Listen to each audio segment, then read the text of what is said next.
Are you ready to uncover the mysteries that have been hidden away for centuries in the smallest country in the world? The Vatican is a place of power and intrigue where only a select few are granted access to its secret archives. What secrets are hidden in the labyrinth corridors and underground bunkers? Some believe that the Vatican has had contact with extraterrestrial civilizations and that its ancient archives hold the key to a hidden history of secret powers, societies, and even apocalyptic prophecies. But what is the truth? Join us as we explore the fascinating and mysterious world of the Vatican and discover what secrets lie within its walls. This is a journey you don't want to miss. Welcome to the new episode of Secret Origins. Vatican is the smallest country in the world, but also one of the most mysterious. A country where only about 1,000 people live and there is not a single hospital. The Vatican Museum, the Sistine Chapel, Raphael's rooms, St. Peter's Basilica, and the breathtaking architecture of one of the most historic places in human history. And yet, the most interesting thing is not what lies on the surface, but what lies beneath. It is there that the secret archives are located in a place inaccessible to ordinary people. The archives of the Vatican are amazing. They are the true labyrinth of corridors and floors full of books, scrolls, and individual sheets. It is estimated that if all the contents of the archive were arranged in a straight line, it would exceed 80 kilometers. Ancient texts, lost documents, objects, over 200,000 manuscripts, and a bunch of other things that are kept extremely strictly. Of course, as with any other secret, there are various theories about the secret archives. Some believe that the Vatican has contact with intelligent beings outside our planet and is working with them. That in the ancient archives lies a slightly different story, a history of secret powers, societies, and apocalyptic prophecies. Already in the 1st century, the Catholic Church began to make its notes, and as they were entrusted to the first popes, they assumed the commitment and responsibility of carrying them everywhere with them. With the spread of religion and the rapid accumulation of archives, the church was forced to start storing them somewhere and decided that it would be the home of the pope. So when a pope dies, his successor will be able to continue the work of his ancestors. In 1404, the Vatican was attacked and Pope Innocent VII was forced to leave Rome as more than 1,000 years of archived history was thrown into the streets like ordinary trash. Thanks to this and several other cases in which important documents were lost, the Vatican decided that it had to store everything in a safe and well-guarded place. The archive officially begins to exist in 1612, during the time of Pope Paul V. The oldest documents that he managed to collect date back to the 8th century, at least that is the official statement. It is very likely that there are also much older texts. In 1612, Pope Paul V ordered that all the archives of the church to be kept in one place right under the Vatican, and since then it has been officially known as Archivum Secretum Apostolicum Vaticanum. From then on, it has not changed its location. The archive looks more like a fortress, an underground bunker, than a library. There is only one entrance, although there are doubts about that as well. We all know about the immense influence of the Vatican and the Roman Empire over the years and how they changed the course of history. Precisely for this reason, in the secret archives is not only the history of the Church, but of all humanity. Therefore, it is quite natural that a number of conspiracy theories have emerged. Let's first start with what is truly established as being kept in the Vatican's archive. It is full of historically valuable documents. There are many letters here, written by various individuals to the corresponding Roman Pope at the time. The archive keeps the official edicts of the popes. For example, the document by which the German heretic Martin Luther was excommunicated from the church. Another interesting edict is Inter Caetera, the one by which Pope Pope Alexander VI in 1493 divided the world at the time into zones of influence between Spain and Portugal. Obviously nothing new under the sun. The USSR and the US are not the first who want to divide the world. In 2001, the archives of the Knights Templar were found after being lost for many years. A long, almost 60 meters scroll with details about the process of 1307 against the Templar Knights. At the end of the 13th century, when the Templar Order was in its power, when they were all over Europe, they were prosecuted for crimes, condemned, publicly burned and killed. But the documents in the Vatican completely changed the course of history of the Templars and the Pope at that time.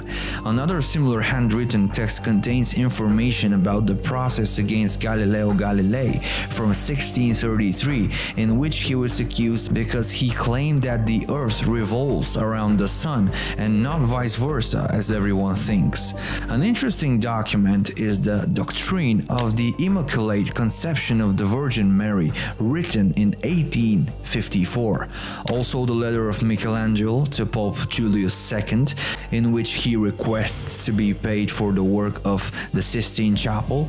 Letters from King Henry VIII, Abraham Lincoln and Jefferson Davis. The genealogy of Jesus. We know that the biblical texts have been manipulated. They do not correctly tell the earthly story of Jesus. The truth is completely different, and the Vatican knows it in detail. According to a number of researchers and historians, documents about the true life of Jesus are kept in Rome, but the Church is silent about them and will never announce them because the truth will shatter people's established views. The truth is that the Vatican is silent about almost the entire life of Jesus until his completion of the age of 30. Researchers and also writer Dan Brown speculate that Jesus had a spouse and children. There are documents available for this, but it's not convenient to show them. They would expose the Church, thousands of its servants, and ultimately question the need for a pope. The skeptics are 100% sure that there is nothing more than what the Vatican represents, arguing that the name itself is not translated correctly. The Latin word secretum means private, and they believe that, like any other organization, in their archives they only keep personal letters of the popes and personal documents concerning the Church. The Vatican is so keen on this that even in 2019, they officially changed the name of the archives from the Secret Archives of the Vatican to the Vatican Apostolic Archives. There's just one problem. Despite the name change, the archives remain a secret. Who and how can access the Vatican archives? For many centuries, practically no one had access to them except the Pope himself. It was not until 1881 that Pope Leo XIII gave, albeit rather limited, access to this treasure trove of information. To be admitted to the archives, one must be a renowned scholar, approved by the holy authorities of the Vatican. The process can take years. Even for approved scientists, there are a number of other obstacles. They must clearly state what they're looking for in this vast collection. They're not allowed to just poke around. Let's say you're a researcher and your letter is approved for entry. You pass security and enter. Okay, but now you're not allowed to touch until someone comes and tells you that you can actually look at maximum of 3 folders per day, which are not organized in any way and literally throw you in the middle of nowhere. That means that it would take years for some of these researchers to find something important. And even if they find it, it turns out that the Church demands that everything that is discovered be shown, and the Church decides whether or not the given researcher can use it at all, which basically, you know what it means. In 2020, after persistent pressure from human rights groups, the Vatican agreed to release documents related to Pope Pius XII and World War II. Unfortunately, what they showed is far from what they said they would show. It turns out that the Vatican keeps its secrets very tightly, no matter what happens, who is willing to unravel them, or what time in history it happens. This brings the question, what else remains hidden? There are theories that the archives hold information about the real existence of a number of mythical religious artifacts such as the Holy Grail, the Ark, the Cross of Christ, the Crown of Thorns, etc. Others believe that somewhere there is kept the original copy of the correspondence between Saint Paul and the Roman Emperor Nero, which contains proof of the existence of Jesus Christ. But if there is such a document, why is it kept secret?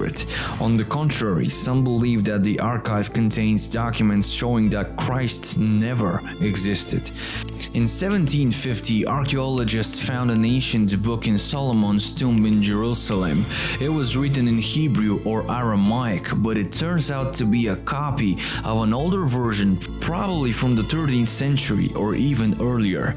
But the interesting thing is not when it had been written, but the content of the book itself. Inside are detailed instructions on how to make magical talismans, how to summon demons, and even the devil himself. The book became known as the Grand Grimoire, as according to the Vatican, they owned it and it was stored in the archives. According to some, in the depths of the Vatican's secrets there is a prophecy that hints at the end of the world. This is not just a theory, it is a reality and even forced the Church to speak about it. But no one is sure that her promise was adequate. This is the story of the secrets of Fatima. In 1970, 3 Portuguese children received ominous and mysterious prophecies and multiple visions of the Virgin Mary, one of which appeared before the eyes of thousands of people. According to the statement from the Vatican, the 3rd child saw a city completely destroyed and many bodies in the streets, and the Pope climbed the highest hill in the area and prayed before being killed. The supposed revelation of this secret clearly failed to cool the world's concerns, as everyone continued to claim that this was not the whole truth and the children had actually seen the coming of the Antichrist. Charles Baudelaire once said, "The greatest trick the devil ever pulled was convincing the world he didn't exist." Another horrifying secret hidden in the archives of the Vatican is that Satan is actually alive and well and is living here on earth. And even more, he roams the corridors of the very Vatican itself. Pope John Paul II personally performed 3 exorcisms during his tenure, and Pope Benedict XVI has been expanding the ranks of extremists supported by Catholics around the world.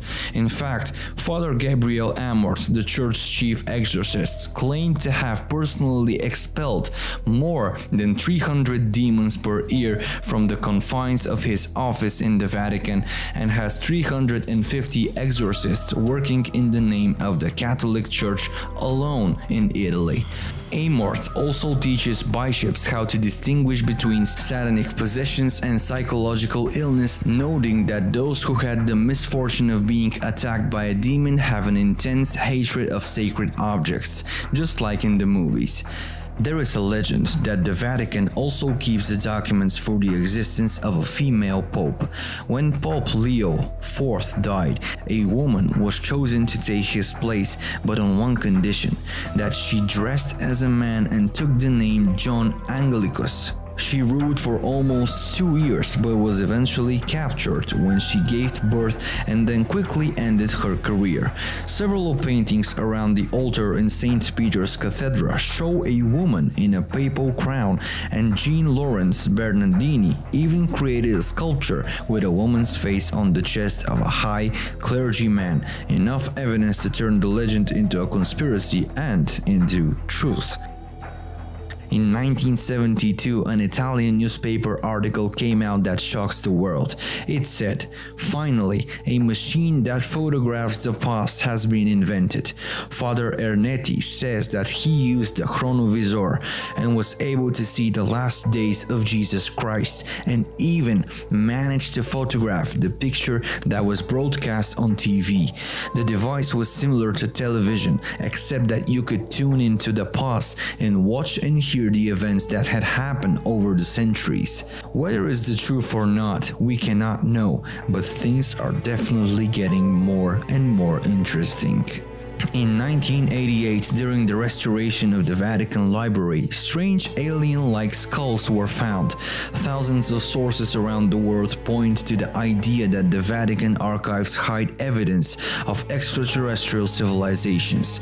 We all know how the Church treats even the thought of contact with other entities, but in 1998, Cardinal Conrado Balducci reminded everyone not to forget a piece from the New Testament in which Saint Paul refers to Christ not only as King of the world, but as the King of the universe. As he continues, this means that all entities in the universe, including extraterrestrials, are in relationship with God. What do Balducci and the Vatican know about the universe that we don't? In 2009, the Vatican held its first international conference on astrobiology, bringing scientists from around the world together to discuss extraterrestrial life. As the legendary US astronaut who was one of the first 7 sent into space, Gordon Cooper, says, "If you want to know about aliens and little green men, contact the Vatican. They have an observatory in Arizona doing just that." In fact, even the last pope has said that he's ready to accept aliens, and who are we to close the door? The interesting fact is that they use a very powerful telescope to explore the cosmos, which bears the name Lucifer. That's right, the Vatican's looking for aliens with a telescope called Lucifer. And what do they ultimately know about them that we don't? For the devil? For our past?